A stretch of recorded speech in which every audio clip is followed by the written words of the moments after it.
වැන්දා පරලොව යනවා අන්න මොන රව රැගෙන එන්න ගිය වැන්දව මිය ගියේ දින දන්නා දේවියට මෙයවා වනු බැරි වුණේ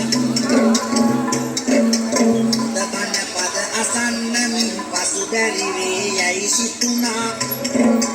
අදවාවනු බැරි සෝකින් කේම දේවි මිය ඇදුනා ඉරාලය පෙන්නු දේවිය ගුණේ නුඹ හින්දා පරණක් රජ රණ මොනරා පිළිබඳ වෛරය බැන්දා වැද්ද සිව්වෙනි පර්වතයට ගිහින් උගුලක් අටව දැකුවා අන මොනරවල්ලන් අර වස්තුවට තියෙන තණ්හාව නිසා උගුලක් අටවල තියෙන වැද්දකින් සැඟවිලා බලා සිටියා වැඩි වෙලාවක් යන්න කලින් වැද්ද මරණයටපත් වුණා මේ බව ආරංචි වුණා කේමා දේවියට අන මොනරව ගේන්ට ගිය වැද්ද මරණයටපත් වුණා අනේ කවද රණ මොනරෙක්ගෙන් වනපදයක් අහන්ට ලැබීද කේමා දේවියේ ශෝකයෙන් මරණයටපත් වුණා